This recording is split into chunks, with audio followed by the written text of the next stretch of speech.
Bismillah, Assalamualaikum warahmatullahi wabarakatuh. Innal hamdalillah nahmaduhu wa nasta'inuhu wa nastaghfiruh wa na'udzu billahi ta'ala min shururi anfusina wa min sayyiati a'malina. Man yahdihillahu fala mudilla lahu wa man yudlilhu fala hadiyalah. Asyhadu an la ilaha illallah wahdahu la syarika lah. Wa asyhadu anna Muhammadan abduhu wa rasuluhu salawatu rabbi wa salamuhu alaihi amma ba'd. Ikhwatal iman, a'azzani Allahu wa iyyakum. Segala puji bagi Allah Subhanahu wa taala yang telah memberikan kepada kita taufik untuk menuntut ilmu syar'i, untuk mempelajari kisah Nabi dan para sahabat-sahabatnya, yang mana tentunya dengan mempelajari kisah-kisah mereka, insyaallah Allah Subhanahu wa taala akan menjadikan hati kita lebih teguh lagi di dalam beragama. Karena di antara fungsi daripada dikisahkan kisah para nabi, kisah orang-orang soleh dalam Al-Qur'an yang dijelaskan oleh Allah Subhanahu wa taala, linutsabbita bihi fuadak, untuk meneguhkan hati kalian. Karenanya dengan mempelajari kisah para sahabat Nabi, mempelajari kisah Nabi SAW dan para sahabatnya, kita dapati diri kita teguh di dalam agama. Terutama kalau kita lihat ujian dan cobaan yang datang silih berganti di akhir-akhir ini, bagaimana kita mendapatkan cerita daripada teman-teman kita, orang-orang yang di PHK, orang-orang yang sulit mencari kerja, orang-orang yang bahkan tidak mendapatkan kerjaan hingga saat ini. Artinya ekonomi dalam rumah tangga kita sedang tidak baik-baik saja, sedang menurun, sedang merosot jauh sekali. Maka dengan mempelajari kisah ini, insya Allah kita tahu bahwasanya ujian dan cobaan yang terdapat pada diri kita ini bukan apa-apa dibandingkan dengan ujian yang ada pada Nabi dan para sahabat. Di antaranya yang sudah kita bahas pada pertemuan yang lalu. Kemudian salawat serta salam senantiasa kita ucapkan untuk Nabi Muhammad SAW, keluarga beliau dan sahabat-sahabat beliau, serta orang-orang yang senantiasa mengikuti jejak langkah beliau hingga datangnya hari kiamat kelak. Ikhwatal iman, a'azzani Allahu wa iyyakum. Pada pertemuan yang lalu kita sudah membahas tentang beberapa orang sahabat ataupun sahabiat yang disiksa oleh orang Quraisy. Mereka diuji oleh orang Quraisy karena mereka memeluk agama yang mulia ini. Mereka disiksa di dalam agama Allah Subhanahu wa taala oleh orang-orang Quraisy. Di antaranya kita sebutkan kemarin adalah Bilal bin Rabah, kemudian Amir bin Fuhairah dan Aflah, serta Khabbab bin Al-Arat, yang mana mereka kebanyakan di antara mereka disiksa di tengah padang pasir. Ada di antara mereka yang dijadikan mainan anak Mekah oleh tuan-tuan mereka. Di antara mereka ada yang diperintahkan untuk melepaskan baju mereka, kemudian berguling di tengah padang pasir yang panas. Ini merupakan siksaannya luar biasa. Bahkan yang paling keras siksaannya di antara para sahabat adalah Khabbab bin Al-Arat, yang kita katakan kemarin tidak ada hatta 1 inci saja di tubuh beliau, semuanya terkena siksaan orang Quraisy. Semuanya.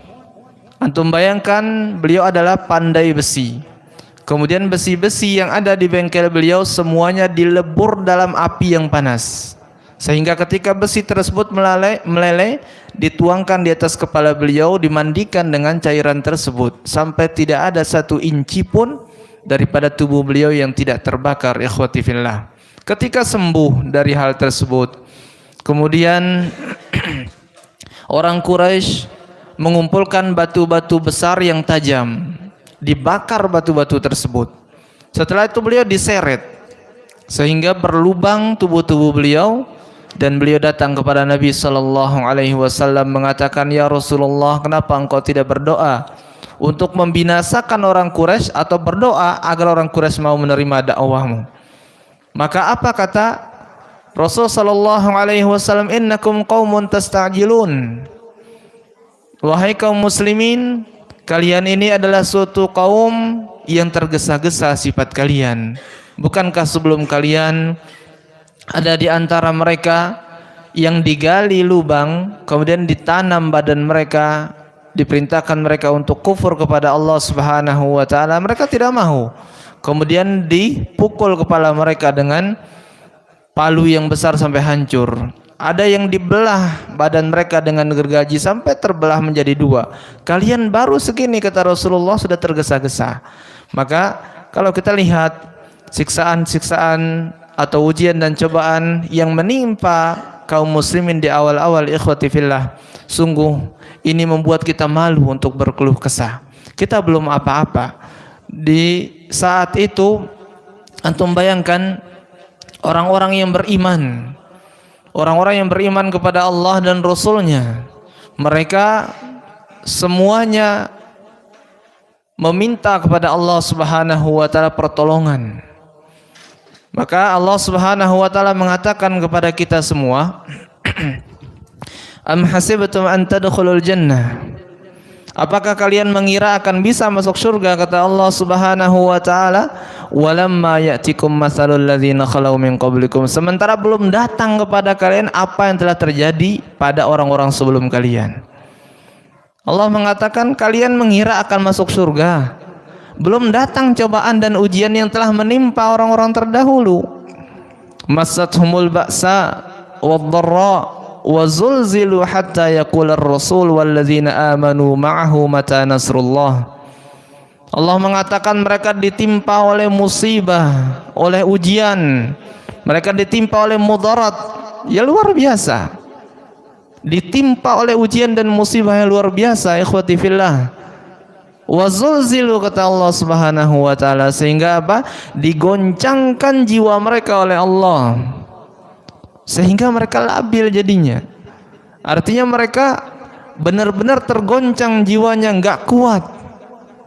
Saking besarnya cobaan yang menimpa mereka, sampai orang yang beriman dan Rasul mengatakan apa? Mata nasrullah, kapan kiranya datang pertolongan Allah? Sampai luar biasa siksaannya, sampai mereka mengatakan kapan datangnya pertolongan Allah. Kemudian Allah mengatakan sabar. Inna nasrallahi qarib. Ala inna nasrallahi qarib. Ketahuilah pertolongan Allah Subhanahu wa taala itu sudah dekat.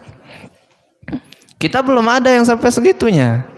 Jadi ketika kita mau mengeluh, tolonglah kembali kepada kisah para sahabat Nabi sallallahu alaihi wasallam.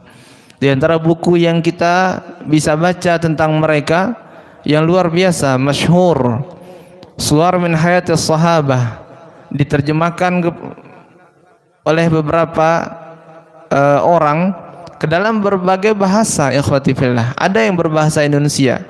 Kisah sahabat Nabi sallallahu alaihi wasallam yang dikarang oleh Dr. Abdurrahman Ra'fat Basha.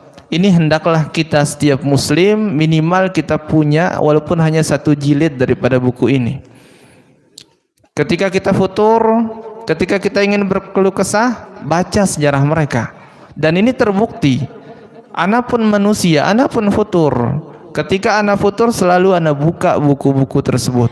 Selalu ana buka kisah-kisah para sahabat, sehingga hal tersebut membuat kita semua menjadi malu, berkeluh kesah, malu tidak semangat dalam ibadah. Maka kalau bisa antum belilah kisah sahabat Nabi yang ditulis oleh Dr. Abdurrahman Ra'fat Basha. Ada 2 jilid. Minimal antum miliki 1 jilid, kurang lebih 600 halaman kurang lebih ya. Tapi kita lanjutkan kepada sahabiyat. Kalau kemarin yang disiksa adalah sahabat Nabi yang laki-laki, sekarang yang perempuan, yang bernama Zinnirah amatun rumiyatun. Beliau adalah seorang budak perempuan yang berasal dari Romawi. Aslamat, akan tetapi apa? beliau Zinnirah ini beriman kepada Allah dan risalah yang dibawa oleh Rasulnya sallallahu alaihi wasallam. Fa'udzibat fillah. Karena keimanan yang ada dalam hati beliau radhiyallahu taala anha wa ardaha, udzibat fillah. Beliau disiksa oleh orang Quraisy karena keimanan tersebut. Dan ini sering terjadi. Kalau kita baca sejarah yang ada dalam Al-Qur'an, kebanyakan orang-orang disiksa karena mereka beriman kepada Allah Subhanahu wa taala. Ini adalah sunnatullah.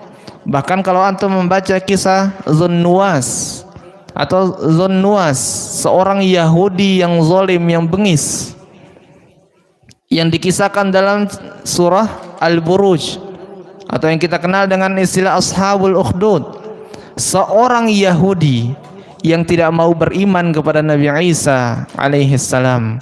Maka dia membenci sekali orang Nasrani, sehingga mereka menjajah orang Nasrani. Kemudian ratusan ribu orang Nasrani dibakar ke dalam parit. Dibakar, digali parit yang besar, dinyalakan api berhari-hari. Bukan sehari, bukan sejam 2 jam dinyalakan api di dalam parit tersebut. Akan tetapi berhari-hari, dan kemudian semua orang Nasrani diperintahkan untuk berdiri dekat parit agar mereka ta'ammul, berpikir kalau aku masuk aku akan hancur, aku akan gosong. Dijadikan seperti itu oleh Dzunnuwas, sehingga mereka, agar mereka apa? Keimanannya melemah dan kembali ke agama Yahudi. Akan tetapi semua mereka, ratusan ribu jumlah mereka, kuat keimanannya. Sempat ada yang ragu-ragu, yaitu seorang ibu yang sedang menyusui bayinya. Namanya seorang ibu, akan melihat anaknya terbakar di depan matanya, tentu akan simpati dan empati terhadap anaknya. Maka sempat berhenti. Kemudian anaknya mengatakan, wahai ibu, jangan kasihani aku dan dirimu. Lemparkan dirimu ke dalam api tersebut, sungguh kita berada di jalan kebenaran. Seorang bayi yang masih menyusui bisa berbicara. Maka karena keimanan inilah, sehingga dijadikan ada 3 bayi yang bisa berbicara. Seumur-umur dunia ini, ikhwati fillah, ada 3 bayi yang bisa berbicara. Yang pertama bayi Juraij, yang kedua bayi di Ashabul Ukhdud ini, yang ketiga Nabi Isa alaihi salam. Maka mereka dilemparkan. Akan tapi ketika Allah Subhanahu wa taala menjelaskan alasan kenapa mereka dibakar oleh Dzunnuwas dan pasukannya, Allah Subhanahu wa taala mengatakan, wa ma naqamu minhum illa ayyuminu billahil azizil hamid. Mereka tidak disiksa oleh Dzunnuwas melainkan apa? Melainkan karena mereka beriman kepada Allah. Mereka beriman kepada Allah, akhirnya mereka disiksa dan dilemparkan ke dalam parit yang berisi api yang luar biasa besarnya. Maka ikhwati fillah azanillah wa iyyakum, ini merupakan sunnatullah. Semua kita pasti diuji oleh Allah Subhanahu wa taala. Pasti diuji. Selama kita mengatakan amanna, kita beriman kepada Allah Subhanahu wa taala, semua kita pasti akan diuji. Allah Subhanahu wa taala katakan tentang hal tersebut, ahasiban nas ayyutsraku ayyaqulu amanna wa hum la yuftanun. Apakah manusia mengira setelah mereka mengatakan amanna, kami beriman, kemudian mereka akan ditinggalkan begitu saja tanpa ujian? Kata Allah, enggak. Allah Subhanahu wa taala dalam ayat selanjutnya mengatakan, sungguh kami telah menguji orang-orang sebelum kalian, hingga Allah mengetahui mana yang shadiq dengan keimanan, jujur dengan ucapannya dan keimanannya tersebut, dan mana yang hanya sekedar ikut-ikutan atau Islam KTP. Allah uji. Orang kaya diuji, orang miskin diuji. Orang yang tidak punya anak diuji, orang yang punya anak diuji. Orang yang belum menemukan pasangannya diuji, orang yang mempunyai pasangan juga diuji. Jadi jangan menghayal orang-orang yang jomblo sekarang ini. Enak ya yang sudah punya pasangan katanya, pulang kerja ada yang masakin. Enggak juga, baru pulang diomelin antum ya. Banyak ini kasus-kasus ikhwan yang begini. diomelin juga kita. Jadi ujian semuanya. Allah mengatakan kami uji kalian dengan sebagian yang lainnya. Ini sunnatullah ikhwati fillah. Kita semua diuji. Akan tapi sekali lagi ujian yang ada pada sahabat Nabi SAW merupakan ujian-ujian yang luar biasa, ujian yang besar sekali, yang harusnya kita malu ketika membaca sejarah-sejarah tentang mereka disiksa. Zinnirah ini beliau beriman kepada Allah Subhanahu wa taala dan Rasulnya, sehingga beliau disiksa oleh orang Quraisy. Saking kerasnya siksaan yang dirasakan oleh perempuan Romawi ini, oleh hamba sahaya ini, usibat fi basariha, buta matanya. Antum bayangkan, tubuhnya yang disiksa, saking keras siksaannya matanya sampai buta. Akhirnya apa kata orang Quraisy? Asabat Lata wal Uzza. Asabat Lata wal Uzza. Sungguh engkau sudah dihukum oleh Tuhan kami yaitu Lata dan Uzza karena engkau telah kufur kepada agama nenek moyang kita. Apa kata Zinnirah yang keimanannya luar biasa kuatnya? Beliau mengatakan apa? La wallahi ma asabatni. Demi Allah, kata beliau, sungguh itu bukan hukuman daripada patung-patung kalian, daripada sesembahan yang tidak bisa apa-apa. Itu bukan hukuman dari mereka, kata Zinnirah. Wa hadza minallah. Ketahuilah ini adalah ujian daripada Allah Subhanahu wa taala. Allah yang memberikan kepadaku mata, Allah bisa mengambil mata tersebut. Allah yang memberikan penglihatan kepadaku, Allah pun kapanpun dia mau, dia bisa mencabut penglihatan tersebut. Maka karena keimanan yang ada pada diri beliau, sehingga Allah Subhanahu wa taala mengembalikan penglihatan Zinnirah ini. Kemudian Zinnirah berjalan di tengah-tengah orang Quraisy, menunjukkan bahwasanya matanya telah kembali, untuk meremehkan patung-patungnya orang Quraisy. Sehingga orang Quraisy yang melihat keadaan seperti itu, apa yang terjadi? Mereka tidak mau kalah, sehingga mereka mengatakan ini dampak daripada sihirnya Muhammad. Bukannya mereka beriman, akan tapi mereka mengatakan ini adalah dampak atau efek daripada sihirnya Muhammad. Kemudian disiksa pula budak-budak Bani Zuhrah, kemudian budak Ammar, ada An-Nahdiyah dan anaknya. An-Nahdiyah dan anaknya pun disiksa. Secara umum siksaan mereka sama. Secara umum siksaan mereka sama. Maka melihat keadaan atau siksaan tersebut, Abu Bakar As-Siddiq radhiyallahu taala anhu wa ardahu sedih terhadap kaum beriman. Sehingga beliau Abu Bakar yang notabene-nya adalah orang yang kaya, yang kita katakan pada pertemuan lalu, beliau tinggal di komplek orang kaya. Di antaranya yang tinggal bersama beliau adalah Khadijah radhiyallahu taala anha wa ardhaha. Maka Abu Bakar yang mempunyai harta yang luar biasa banyaknya, membebaskan budak-budak tersebut. Bahkan di antara budak tersebut ada yang tidak mau dijual oleh tuan-tuannya. Sehingga apa? Abu Bakar menawar dan terus menawar, berkali-kali lipat tawaran beliau, barulah dilepas atau dijual oleh tuannya. Kemudian Abu Bakar As-Siddiq membebaskan budak-budak tersebut. Nah, kemudian bapaknya beliau, siapa nama bapak Abu Bakar? Siapa namanya? Kira-kira siapa nama bapak Abu Bakar? Pertanyaan sambil anda minum ini ceritanya.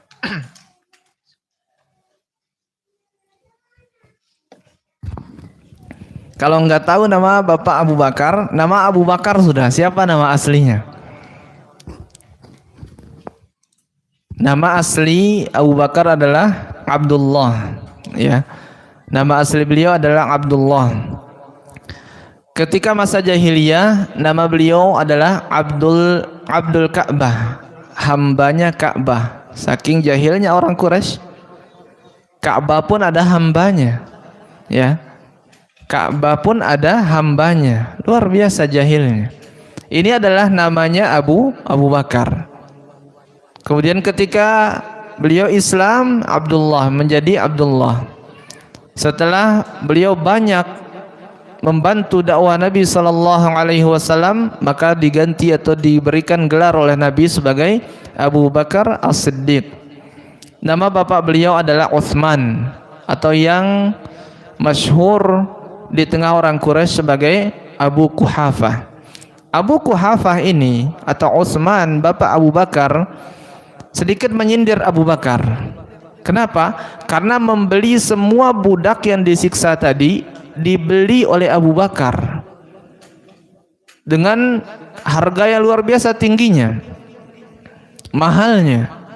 Maka bapaknya menyindir, wahai Abu Bakar, kenapa engkau tidak membeli budak laki-laki yang kuat?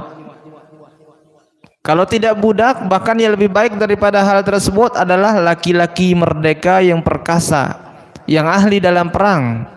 Engkau jadikan dia bodyguardmu. Engkau bisa mendapatkan keuntungan yang luar biasa, tidak bisa diganggu oleh orang-orang. Ini kata bapaknya Abu Bakar. Maka Abu Bakar mengatakan, inni uridu wajhallah, sungguh aku membeli mereka karena mengharapkan wajah Allah Subhanahu wa taala. Kemudian Allah Subhanahu wa taala menurunkan surah Al-A'la ayat 14 sampai 21. Fa'anzartukum naran talazza.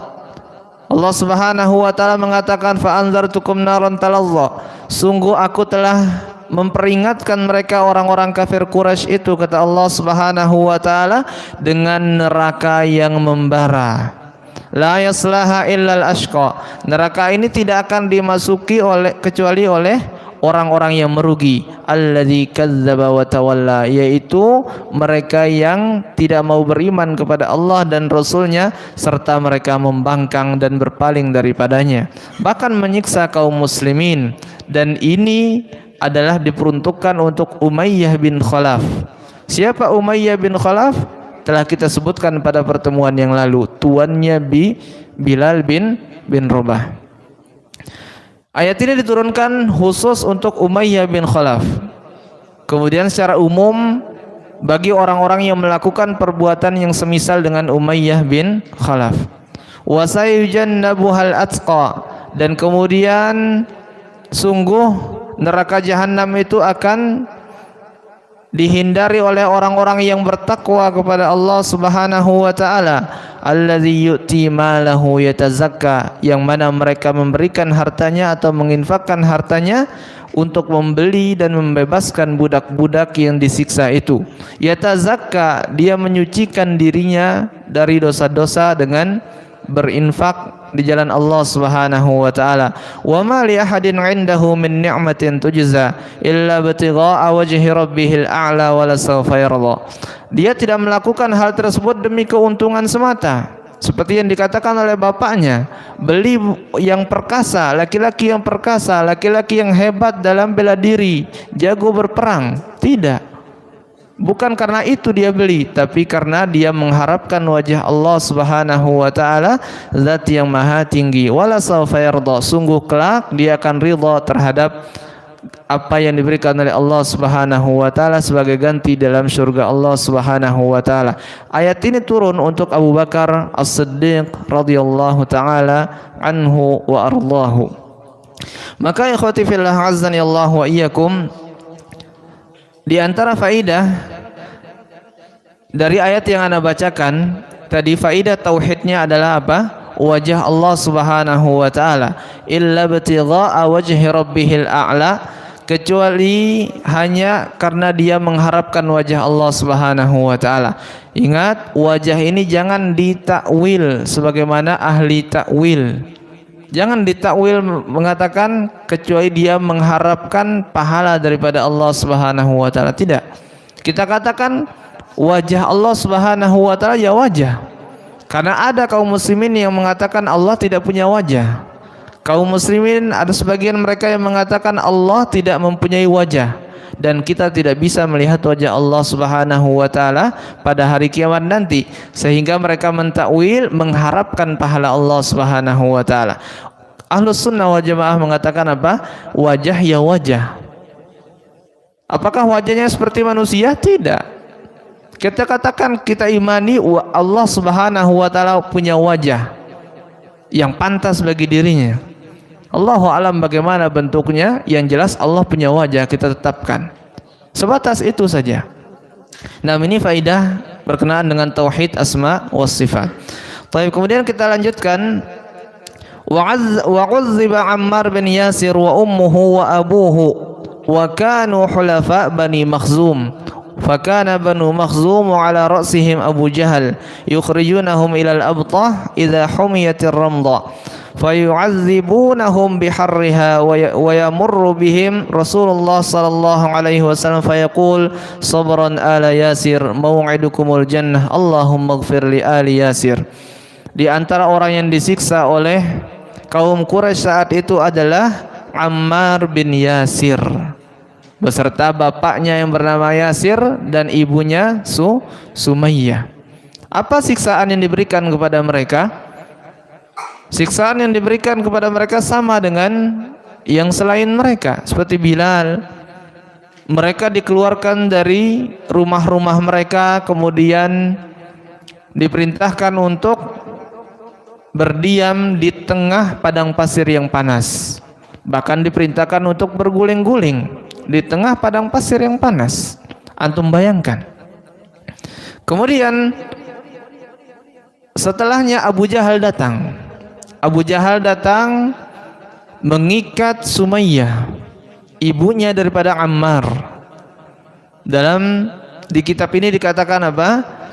Abu Jahal menusuk, maaf ya, kelamin ibunya Ammar dengan tombak sampai meninggal tentunya. Ditusuk sampai meninggal. Dalam riwayat lain dengan pelepah kurma. Antum bayangkan, pelepah kurma bukan sesuatu yang halus, sesuatu yang mengerikan, bergerigi dipaksa oleh Abu Jahal sampai meninggal. Maka tentu suaminya yang bernama Yasir tidak tega melihat hal tersebut, kemudian ingin membantu istrinya. Maka ketika dia datang ke tempat istrinya, Abu Jahal pun menebas leher daripada Yasir. Nah, anaknya sekarang melihat keadaan bagaimana kedua orang tuanya terbunuh. Sumayyah ini adalah perempuan pertama yang syahid di jalan Allah Subhanahu wa taala, serta diikuti oleh suaminya. Maka sekarang bagaimana keadaan anak beliau? Anak kedua beliau, yang saat itu Ammar berusia kurang lebih 9 tahun. Seorang anak 9 tahun belum balik, melihat ibunya disiksa sedemikian rupa, bapaknya dibunuh di hadapannya. Maka diberikan siksaan kepada Ammar, bukannya malah simpati orang Quraisy. Di saat beliau menangis, diberikan apa? Diberikan atau dikenakan baju besi di tubuhnya Ammar. Kemudian Ammar ini diperintahkan untuk berdiam diri di tengah terik matahari yang sangat panas. Antum lihat sendiri bagaimana kita yang mempunyai rumah tidak ada plafon, tidak pakai AC, masih pakai seng saja, itu panasnya subhanallah. Padahal di Indonesia tidak seperti Arab Saudi panasnya. Nah, ini menempel di tubuhnya, besi itu menempel di tubuhnya di tengah padang pasir yang sangat-sangat panas. Gosong tubuhnya, ikhwati fillah. Menempel besi di tubuhnya, gosong tubuhnya. Setelah itu apa? Disiksa lagi, dipukul, diletakkan di atas dada beliau sebagaimana Bilal bin Rabah diletakkan di atas dadanya batu merah yang besar yang panas sehingga tidak bergerak. Terbakar lagi punggungnya. Maka kemudian karena beliau adalah seorang anak yang belum balik, tentunya masih kita katakan masih rewel mungkin. Artinya kita melihat anak-anak yang usianya 9 tahun tentu tidak akan mampu menahan hal-hal seperti itu. Maka kemudian beliau sampai-sampai beberapa kali menyerah terhadap siksaan orang Quraisy. Ketika dikatakan oleh Abu Jahal, wahai Ammar, katakan aku kufur terhadap apa yang dibawa oleh Muhammad, beliau katakan hal tersebut. Abu Jahal enggak puas, lewat onta di depan Ammar, katakan wahai Ammar, dia adalah Tuhanku. Dikatakan dia, onta ini adalah Tuhanku. Lewat keldai, wahai Ammar, sujud engkau sembah keldai ini. Sujud Ammar bin Yasir. Sahabat-sahabat Nabi SAW yang lainnya heboh. Ammar telah murtad, Ammar telah kufur. Heboh Mekah saat itu karena peristiwa yang dialami oleh Ammar bin Yasir dan keluarganya. Belum lagi ternyata Ammar bin Yasir menyerah terhadap penderitaan dan siksaan yang menimpa beliau, sehingga masyarakat Makkah, terkhususnya orang yang beriman kepada Allah dan hari akhir, mereka heboh saat itu Ammar bin Yasir telah murtad. Maka Allah Subhanahu wa taala menurunkan suatu ayat dalam surah An-Nahl ayat 106, illa man ukriha wa qalbuhu mutmainnun bil iman. Orang kafir itu seperti orang Quraisy yang tidak mau beriman kepada Allah dan Rasulnya, mengatakan kalimat-kalimat kufur, kecuali kata Allah mereka yang dipaksa dan hati mereka dipenuhi dengan iman. Artinya mereka ucapkan kalimat kufur tetapi hati mereka dipenuhi dengan keimanan, dan mereka pun mengucapkan hal tersebut karena dipaksa oleh orang-orang Quraisy.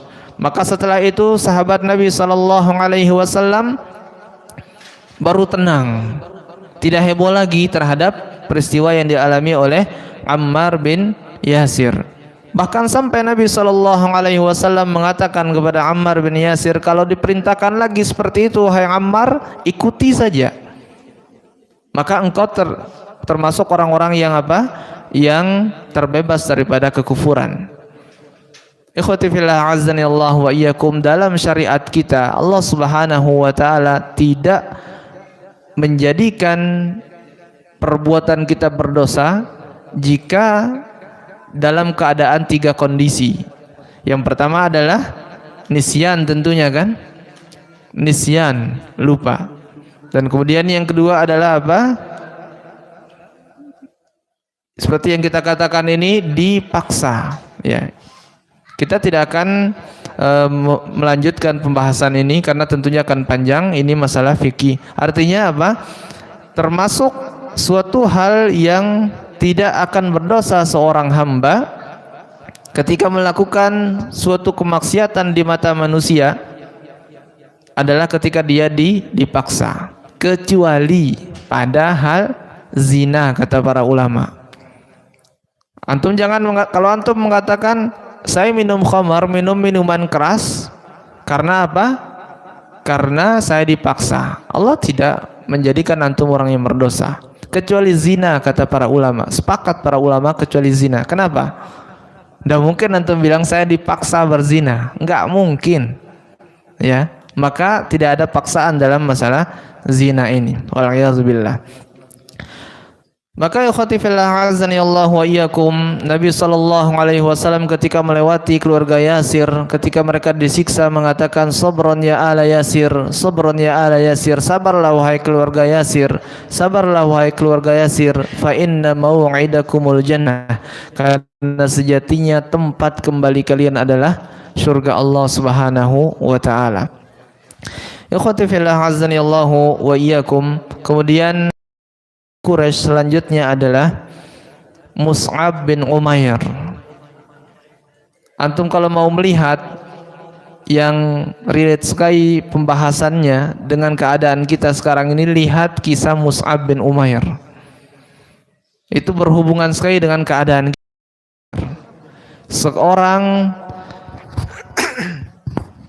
Seorang anak Makkah berasal dari suku Quraisy, suku yang paling mulia, orang yang paling kaya.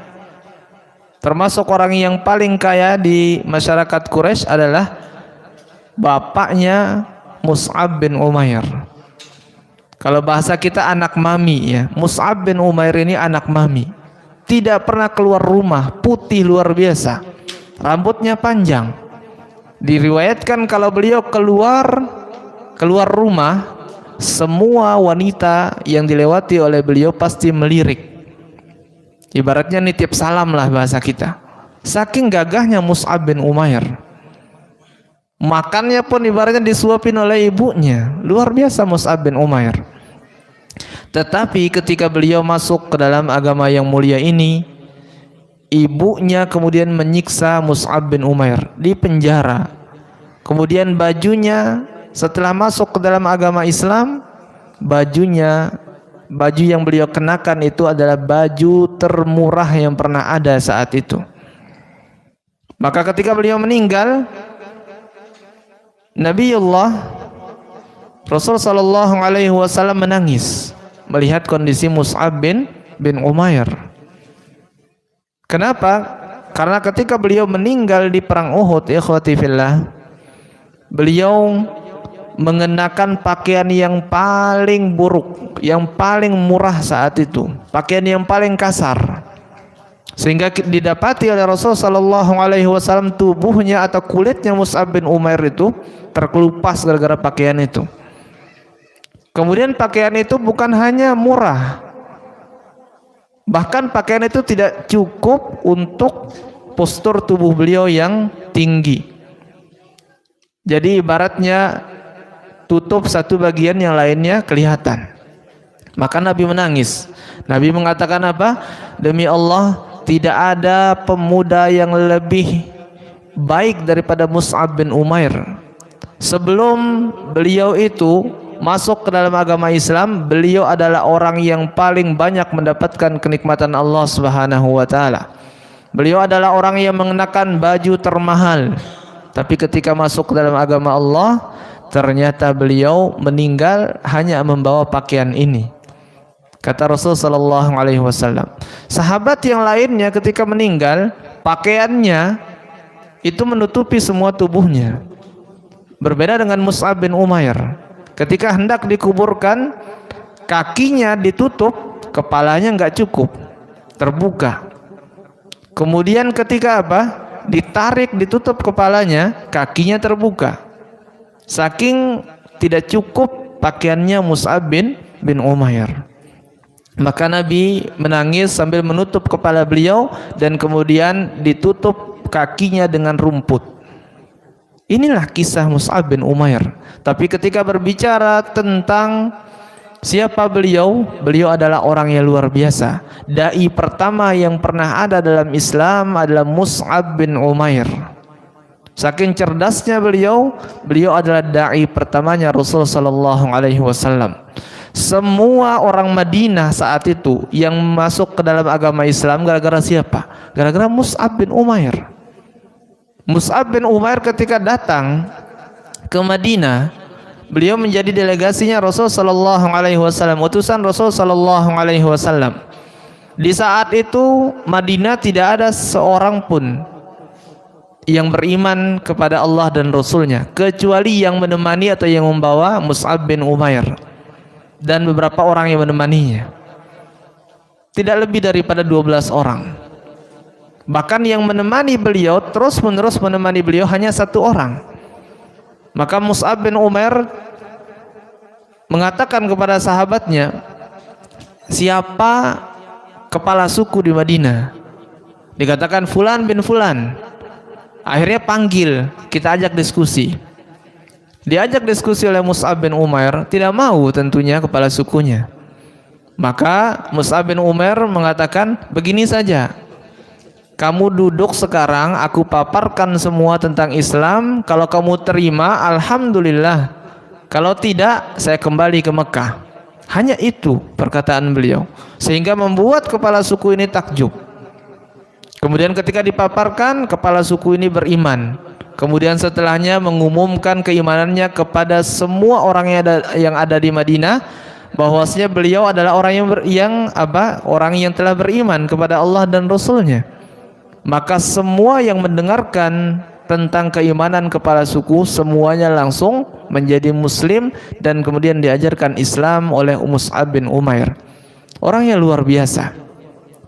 Namun ikhwati fillah azanillahu wa iyyakum, beliau termasuk orang sekali lagi yang tidak terlepas daripada siksaan orang-orang Quraisy, sehingga kulit-kulit beliau terkelupas sebagaimana terkelupasnya kulit ular. Kemudian setelahnya wa'udziba Suhaib bin Sinan Ar-Rumi. Sahabat yang mulia Suhaib bin Sinan Ar-Rumi merupakan sahabat yang kaya, merupakan sahabat yang luar biasa, memiliki kekayaan yang luar biasa, banyak sekali harta beliau, dan beliau jago di dalam memanah. Kemudian ketika beliau tertinggal di Makkah saat itu, tidak berhijrah sebagaimana orang muslim yang lainnya berhijrah, maka Suhaib bin Sinan Ar-Rumi dicegat oleh orang Quraisy. Dari atas gunung beliau mengatakan, "Wahai orang Quraisy, apa mau kalian? Ketika aku di Mekah kalian siksa aku. Ketika aku ingin meninggalkan Mekah, kalian cegat aku. Begini saja," katanya, "aku berikan kepada kalian dua pilihan. Kalau ada yang melawan, saya akan tembak kalian dengan anak panah ini, dan kalian tahu aku tidak pernah meleset. Atau opsi yang kedua," kata beliau, "opsi yang kedua adalah semua harta yang ada di Mekah yang aku punya kalian ambil saja, asalkan biarkan aku hijrah menyusul Nabi SAW." Maka orang-orang Quraisy pasti memilih opsi yang kedua, karena kalau memilih opsi yang pertama bisa ada di antara mereka yang meninggal. Opsi yang kedua untung banyak mereka, maka dibagi-bagi harta Suhaib Ar-Rumi oleh orang-orang Quraisy. Sehingga ketika sampai di Madinah, Rasul sallallahu alaihi wasallam memanggil dan menyambut Suhaib Ar-Rumi. Rasul sallallahu alaihi wasallam mengatakan, "Wahai Suhaib, sungguh engkau telah melakukan perniagaan yang besar dengan Allah Subhanahu wa taala. Sungguh engkau telah melakukan perniagaan yang tidak pernah engkau merugi, wahai Suhaib." Kemudian Allah Subhanahu wa taala menurunkan salah satu ayat dalam surah Al-Baqarah yang mengatakan, "Wa minan nasi may yashri nafsahu ibtigha'a mardatillah wallahu raufun bil ibad." Di antara manusia ada yang membeli dirinya dengan harta-hartanya. Demi apa? Demi mendapatkan ridha Allah Subhanahu wa taala, dan Allah Subhanahu wa taala Rauf, Maha penyantun terhadap hamba-hambanya. Maksudnya Allah Subhanahu wa taala pasti akan mengganti apa yang dikeluarkan oleh Suhaib, dan akan diberikan yang lebih baik, dan akan diberikan tempat yang layak di surga Allah Subhanahu wa taala. Kemudian setelahnya sahabat yang mulia Utsman bin Affan juga termasuk orang yang disiksa oleh orang Quraisy. Apa bentuk siksaan yang diberikan oleh orang Quraisy kepada Utsman bin Affan? Karena Utsman bin Affan ini termasuk orang yang kaya dan terpandang di tengah-tengah masyarakat Quraisy, bahkan bersambung nasab beliau kepada Rasul sallallahu alaihi wasallam. Maka orang Quraisy tidak terlalu berani menyentuh beliau. Maka siksaan yang diberikan oleh orang Quraisy kepada beliau adalah hanya sebatas beliau itu diikat, kemudian dibakar pelepah kurma, dan asap-asapnya itu dikibas-kibaskan kepada beliau Utsman bin Affan. Kemudian di antara sahabat yang disiksa juga adalah Abu Bakar As-Siddiq, orang yang kaya dan terpandang, mempunyai nasab yang luar biasa di tengah Quraisy. Nasabnya para pemimpin Quraisy. Dan kemudian Talha bin Ubaidillah, disiksa keduanya oleh Naufal bin Khuwailid Al-Adawi. Dikatakan pula Utsman bin Ubaidillah, akhu Talha bin Ubaidillah, diikat antara Abu Bakar dan siapa? Talha bin Ubaidillah, diikat kedua-duanya, kemudian dilarang sholat. Maka keduanya tetap melaksanakan sholat walaupun dalam keadaan keduanya sedang terikat dengan seutas tali. Artinya tidak ada yang menghalangi mereka daripada siksaan-siksaan orang Quraisy, dan tidak ada lagi, ajibnya lagi, di tengah siksaan dan cobaan yang datang kepada mereka, mereka sejatinya ikhwati fillah azanillahu wa iyyakum adalah orang yang tidak pernah menyerah dan tidak pernah lupa akan tujuan mereka diciptakan oleh Allah Subhanahu wa taala, yaitu untuk beribadah kepada Allah Subhanahu wa taala. Prinsip kita sebagai kaum muslimin ikhwati fillah adalah kita terus beribadah kepada Allah Subhanahu wa taala apapun yang terjadi. Karena itu adalah tujuan dasarnya kita diciptakan oleh Allah Subhanahu wa taala, adalah untuk beribadah kepada Allah Subhanahu wa taala. Urusan rezeki dan yang lainnya serahkan semuanya kepada Allah Subhanahu wa taala. Coba kalau kita ta'ammul, sedikit observasi, memahami lebih dalam lagi tentang ayat yang mengatakan wa ma khalaqtul jinna wal insa illa liya'budun. Tidaklah aku menciptakan jin dan manusia melainkan hanya untuk beribadah kepadaku, kata Allah. Apa ayat selanjutnya? Ma uridu minhum min rizkin wa ma uridu an yut'imun. Kata Allah, aku enggak butuh mereka bekerja keras kemudian memberikan rezeki kepadaku, memberikan makan kepadaku, kata Allah Subhanahu wa taala. Aku enggak butuh itu. Innallaha huwar razzaq dzul quwwatil matin. Karena Allah sejatinya adalah Razzaq. Antum tahu apa maksud Razzaq? Razzaq itu sighah mubalaghah. Sighah mubalaghah ini adalah sesuatu yang luar biasa, unlimited ya. Bahasa kita unlimited, nggak terbatas. Kalau rozik itu pemberi rizki. Sekali memberi rizki sudah stop. Tapi kalau rozak nggak pernah berhenti memberikan rizki. Allah katakan apa? Allah zat yang tidak pernah berhenti memberikan rizki, karena Allah zat yang kuat lagi kokoh. Maka faidah yang diambil daripada ayat ini ikhwati fillah, tetap kita fokus pada tujuan utama kita adalah beribadah kepada Allah Subhanahu wa taala, walaupun ujian itu datang silih berganti kepada kita. Dan jangan lupakan ikhtiar. Bergantung kepada Allah Subhanahu wa taala benar, tapi jangan lupakan ikhtiar walaupun hanya sekedar ya omongan doang, kata orang. Enggak melakukan apapun. Kita enggak tahu daripada perkataan mana kita yang dapat mendatangkan rezeki Allah Subhanahu wa taala kepada kita. Enggak harus kita mendapatkan rezeki itu dengan kita bekerja keras. Kalau antum melihat orang-orang di kampung ana itu orang Sumba ya. Orang Sumba itu pasti mereka yang menggali proyek parit sepanjang jalan. Enggak kaya-kaya juga. Siang malam kerjanya, enggak kaya-kaya juga. Tidurnya di tenda. Bahkan ada orang yang anak ajak masuk Islam dulu saat itu, di antara mereka, apa keinginannya? Ustadz, katanya, apakah kalau di surga nanti bisa saya minta katu itu ekskavator ya, bisa nggak saya minta ekskavator kepada Allah? Bisa, saya bilang ya, semuanya ada. Saking itu keinginan mereka. Kenapa? Karena memang sedikit rezeki yang mereka dapatkan. Karena kalau sekedar hanya kerja, itu tidak menjamin Allah akan memberikan rezeki yang melimpah kepada kita. Tapi kalau antum melihat para pengusaha, kita lihat tidur-tiduran saja di rumahnya. Di Arab Saudi antum melihat contohnya. Orang-orang kaya. Coba lihat, ada enggak yang kerja kayak kita menjadi petani siang malam jaga kebun dan lain sebagainya? Enggak ada.